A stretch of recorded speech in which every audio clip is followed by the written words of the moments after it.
The smell of roasted ham and fresh pine needles hung in the air, but underneath it all, the tension was suffocating. Every fork clink and wine pour was just another reminder that this wasn't a Christmas dinner, it was a stage. And I already knew the script. I'm Celeste Harlow, the youngest daughter of the Harlow dynasty, the one they left off the inheritance list, the one they thought they could corner, silence, and forget. But tonight, Christmas night, was the end of that story. Evelyn, my older sister, clinked her glass like she was about to announce her engagement. Instead, she stood, smiling with that calculated grace she'd mastered since we were teenagers. "Everyone," she said sweetly, "I think it's time we talk about the future of this estate. And Celeste, it's time for you to move out." That was her mistake, because while she spent years trying to erase me, I spent years building a plan she'd never see coming. And tonight, I brought the deed. Silence followed her words like a wave crashing through porcelain. My mother blinked slowly, wine glass frozen in midair. My father cleared his throat, as if rehearsed, ready to back Evelyn up the moment anyone dared to challenge her. But no one did. Not yet. I stared at Evelyn across the dining table, lit by the antique chandelier that had hung above every awkward holiday we'd ever endured. She wore crimson, dramatic, deliberate, and just subtle enough to suggest power without saying it out loud. Her voice was calm, but her eyes were sharp. She thought she'd won already. "I'm sorry, Celeste," she added, feigning sympathy. "We've decided to sell the property. It's too much space for the family now, and we've had offers. Strong ones, developers." Lorna, the housekeeper, paused briefly while clearing plates. She didn't say anything, but her glance toward me said everything. She knew. She always did. 30 years in this house, and Lorna could read tension like most people read weather reports. "I see," I said softly, dabbing at the corner of my mouth with the linen napkin. "And this was a family decision?" Father set his glass down and folded his hands. "Let's not make this difficult, Celeste. You've had a good run here, but it's time you started your own chapter somewhere else." Evelyn's stepping up to manage the estate. Of course she was. She'd wormed her way into the board of Harlow Holdings last year after marrying a man with the right last name. And now she thought she owned everything. I looked around the table. People who shared my name but had no idea who I'd become. That was fine. I hadn't spent the last 3 years investing in silence for nothing. They wanted to talk about the future? Perfect. Because I brought the past, the present, and the paperwork. Evelyn folded her hands like a polished executive delivering bad news in a press release. "The truth is, Celeste, we've had interest from a developer group in Manhattan. High-end restoration mixed with boutique rentals. It's the right time to sell, and honestly, it's not like you ever really fit into this place." That last part was a knife disguised as kindness. Evelyn always did love that game. Smile when you twist it. I glanced at my plate, untouched. "So it's not about downsizing, is it? It's about cutting me out." Evelyn tilted her head. "It's not personal. The market is changing." "You mean your leverage is slipping," I murmured, more to my glass than to anyone else. "What was that?" she asked, still smiling. "Nothing," I said, meeting her gaze. "Tell me about this buyer." She was too eager, jumping at the chance to prove she'd done something impressive. A syndicate backed by the Wells Group. They're offering above market. They'll renovate, restore the wings that are falling apart, bring in capital, prestige. You wouldn't understand. These are complex asset transitions. Father nodded in agreement. This estate has outlived its function. We must be practical. Practical, I echoed. Like refinancing the trust 3 times to cover Evelyn's IPO misfire? Or selling off grandmother's paintings to pay off Harlow Holdings' settlement last spring? The air thinned. My mother's eyes narrowed. "Where did you hear that?" "I didn't hear it," I said. "I read it. In the quarterly statements. You should really change your accountants. Their digital encryption is laughable." Evelyn's jaw tensed. "Celeste, this is a family matter." "Yes," I said slowly, pushing back my chair. "So let's talk about the family, starting with who actually owns this property." And with that, I reached for the leather folder at my side. I opened the folder slowly, letting the silence thicken. Paper rustled like thunder in the hush of that ornate room. Evelyn's smile faltered. Not visibly, not to anyone else, but I saw it. A microsecond of fear behind those manicured lashes. This, I said, laying down the first sheet, is the deed to the Harlow estate. Purchased legally 2 years ago through an entity known as Marlowe Syndicate, LLC. My father squinted. That's a shell company. Who? Me, I answered. I'm the sole stakeholder. Evelyn let out a laugh. Short, sharp, nervous. You're joking! No. I slid the next page across the table. Transfer documents, escrow confirmations, and digital notarizations, all time-stamped and verified. When the family trust defaulted on its loan after your margin call disaster, the property quietly moved to liquidation. The bank was discreet. They appreciated my offer. Liquid capital, clean title, no press. But that trust was protected, my mother said. It couldn't have been touched. Not when you used it to float a bankrupt real estate firm, I replied coolly. Or when Evelyn failed to file amended financials and triggered a breach clause. That trust was a fortress until you turned it into Swiss cheese. I looked directly at Evelyn. The irony is, you thought you were manipulating the system, but I built a better one while you were too busy curating your LinkedIn profile. Evelyn stood now, red with fury. You think you can just walk in here and claim this house, this legacy, as yours? I smiled, slow and cold. No, I don't think I can. I already did. Lorna, silent all evening, set a fresh glass of water beside me. And as she did, she gave a single, subtle nod, like a quiet blessing. This was my table now. You can't do this, Evelyn snapped, voice rising. There are rules, contracts. You can't just buy your way into authority. I tapped my fingers against the table. Oh, I didn't buy authority. I reclaimed it. The only difference between you and me is I did it legally. Father finally spoke again, his tone sharp and tired. Celeste, if this is about revenge, no. I interrupted, meeting his eyes. This is about accountability, something this family hasn't seen in decades. I unfolded another document. These are wire transfers from Harlow Holdings to offshore accounts, all routed through shell corporations tied to Evelyn's husband's firm. Here, look at the dates. They coincide perfectly with quarterly earnings drops. Mother's face went pale. Evelyn took a step back. You've been spying on us. No, I've been protecting myself ever since you blacklisted me from the board, blocked my access to the trust, and told your legal team I was emotionally unstable. Father scowled. That was a misunderstanding.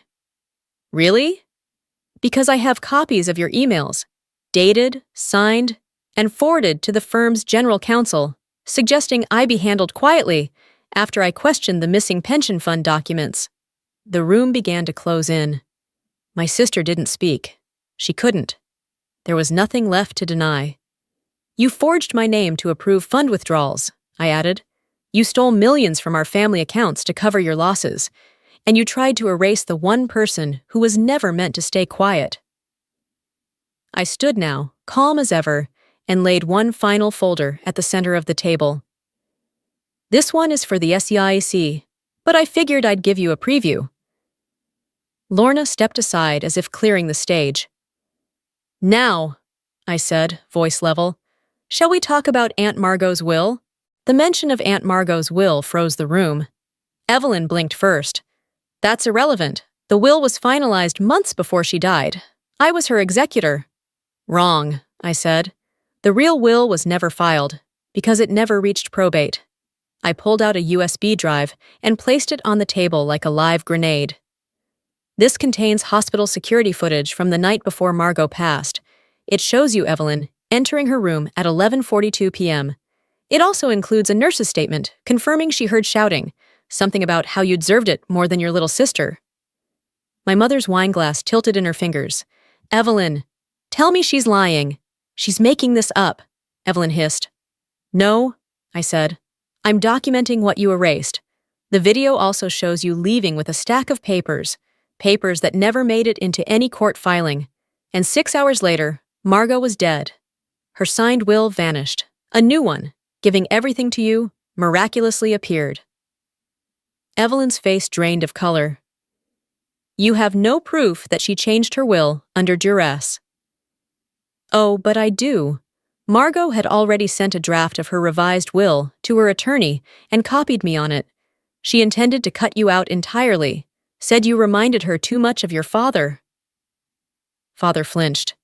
And just in case you want to claim coincidence, I added, I also have her final blood work.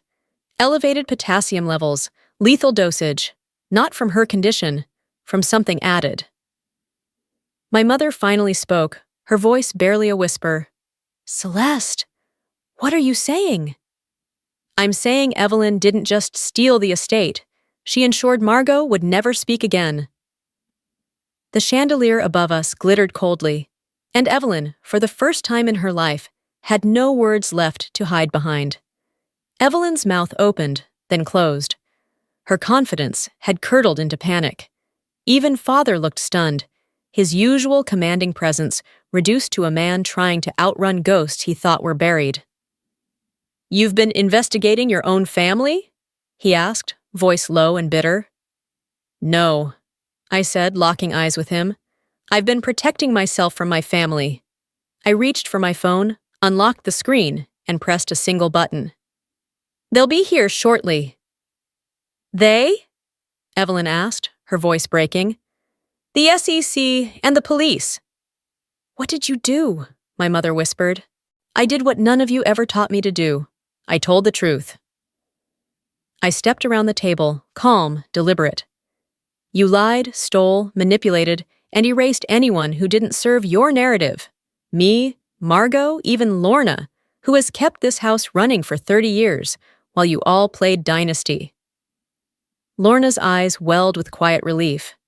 And now, I continued, you're going to answer for every lie, every forgery, every piece of stolen trust. Footsteps echoed down the marble hallway. My father pushed back his chair. This is madness. You're destroying the family name. No, I said, pausing. You destroyed the name. I'm just turning on the lights. The front door opened. 2 detectives, followed by 2 agents in dark suits, stepped into the room like shadows with purpose. Evelyn Harlow, Reginald Harlow, the lead officer said. You are under arrest for financial fraud, embezzlement, and obstruction of justice. Evelyn tried to protest, but her voice cracked into silence. Handcuffs clicked into place. My mother stood in the corner, one trembling hand over her mouth. I didn't offer comfort. Not yet. This wasn't over, but it was justice. After the door shut behind the agents, the house went still, eerily so. The grand dining room, once a monument to wealth and pride, was now a mausoleum of ruined reputations. Only my mother and I remained, along with Lorna, who stood quietly by the sideboard, unsure whether to stay or slip away. You planned all of this, my mother said finally, her voice hollow. You planned it down to the second. I had to, I replied. You left me no choice. She stared at the broken wine glass still lying on the floor. And what now? You've won. Is that what you want to hear? I walked to the window and looked out at the frozen garden. Snow blanketed the hedges and statues, softening even the harshest angles. No, I don't care about winning anymore. I care about what comes next. I turned back toward her. You can go to Vermont, like we discussed. There's a condo, paid for. Quiet, safe, near that library you always said you missed. I've already arranged the move. It's your choice. She stared at me like she didn't recognize the woman standing in front of her. After everything we did to you? Hate takes too much energy, I said. And I have work to do. I turned to Lorna. You're not just staying. You're being promoted. Operations manager, full salary, full benefits. This place will be something different now. Her eyes widened, then softened, and for the first time in years, I saw her smile. My mother sank slowly into the nearest chair. Why are you still helping us? Because, I said quietly, some people are worth saving, and some people just need a chance to change. Outside, headlights flashed across the lawn. The moving trucks had arrived, and the next chapter had already begun. 3 months later, the house no longer echoed with the weight of old arguments. The heavy velvet curtains were gone, replaced with light filtering panels that welcomed the sun. The oil portraits of glowering Harlow patriarchs had been taken down, some donated, others boxed away in the attic. In their place now hung work by young local artists, bold, vibrant, full of movement. The Harlow estate had become something new. The Harlow Innovation Center, a nonprofit tech hub for underprivileged youth. Robotics classes now filled the parlor. 3D printers buzzed in what used to be the drawing room. The dining room, yes, that same room, was now a collaborative workspace with laptops and smartboards and laughter. Lorna, once invisible to the family, now wore a blazer with her name stitched on a badge. Operations Director. Her posture had changed. Shoulder square, voice firm. She belonged here now. Fully. As for me, I lived on the 3rd floor in what used to be the nanny suite. It was small, sunlit, and perfect. That morning, I stood in what was once my father's study, now my office. On the desk lay a handwritten letter from a student named Ria, thanking me for the scholarship that let her attend our coding boot camp. "I never thought someone like me could be in a place like this," she wrote. "Now I know I belong." I folded the letter and placed it in the drawer with a dozen others just like it. Downstairs, a robotics demo was about to begin. I headed down, heels clicking on hardwood. At the foot of the stairs, one of the teens waved me over. "Miss Harlow, can you help us debug our drone code?" I smiled. "Absolutely. Let's build something amazing." Because finally, this house was serving its true purpose. Catherine, my cousin, and once Evelyn's shadow, had finally broken free of the family script. She was finishing her first semester of community college, studying early childhood education. I'd set aside a modest trust for her, enough to pay tuition, rent, and groceries. Nothing extravagant, just enough to help her build something real. She texted me every week. "Last Tuesday, all A's again. I think I finally found what I meant to do. Thank you, Cel." My mother had taken the condo in Vermont. She volunteered at the public library now, reading to children on Saturday mornings under the name Mrs. Harlow. The socialite title was gone, but she seemed lighter. We spoke every few weeks, never about Evelyn, never about my father. Some ruins are best left undisturbed. My father and Evelyn were both serving their sentences. 12 years for him, 20 for her. The financial damage they caused had gutted Harlow Holdings. But the courts had approved a restructuring agreement, one that included liquidation of non-essential assets to repay pension holders and investors. As for the Harlow name, it no longer carried weight in finance, and that was fine by me. We were building something new, something not rooted in appearances, but in access, growth, opportunity. The very things this house was once built to keep out.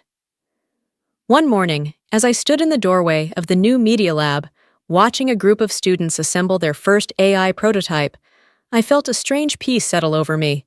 Not satisfaction, not revenge, just resolution.